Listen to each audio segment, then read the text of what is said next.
Hey church family, welcome to episode 9 of The Humble Cottage. I hope that this video finds you doing very well. We are walking through Proverbs together, seeking to create and cultivate godly homes. And we're actually back in Proverbs today. If you've been following along with us, you know we took a bit of a detour, as I tend to do, but we are so back. So if you will hear the words of the Lord with me from Proverbs chapter 4, verse 13. It says, "Seize discipline, do not let her go, guard her, for she is your life." Solomon is telling us we must seize discipline. This means to reach out and grab it, to take hold of it, to be urgent about it. It's not going to just happen to us. It must be actively obtained. And if we are to seize it, this lets us know that it's going to be a struggle. It's going to require some grit and fight. Ultimately, he's saying we must be serious about living a disciplined life. And we must ask, what is discipline? It is correction, it's instruction, it's keeping one's behavior under control, it's punishment, but it's not mere punishment. It's punishment that leads to righteousness. We know God disciplines the ones he loves, Hebrews 12:6. In context here, it's about an earthly father who disciplines his son whom he loves. Yes, this means gentle parenting is unloving and unbiblical.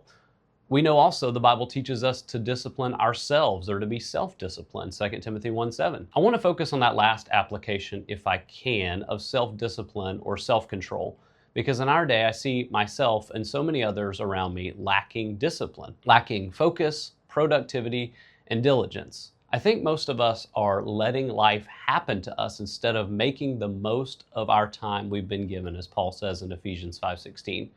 We must as Christians be able to prioritize what is most important, namely knowing God through His Word, communing with Him through prayer, ministering to the ones around us, being productive members of our community, and taking care of the responsibilities that God has given to us. And before you say, "Not me, Josh," pull out your smartphone, show me your screen time, and shut your mouth, respectfully. Our screen time will reveal on the last day what was most important to us.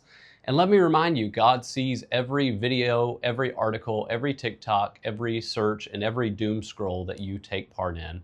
And let me not just shame you, but challenge you, and me, by the way. When I look at people in the Bible, like David in Psalm 5, who says, "In the morning you'll hear my voice, O God." And in Psalm 1, he says, "I meditate on your words day and night." Or Daniel, who prayed 3 times daily, as was his custom. Or Jesus, who often retreated to a desolate place while it was still dark and prayed. Do you see how these men ordered their lives around God and His purposes instead of what was convenient to them at the time? Let me remind us, as I often do, that God has numbered our days. We can't add or take away a minute to our lives other than what God has ordained. And we ought to make the most of the time He has given to us and not waste it, because we'll answer to Him for how we spent His time.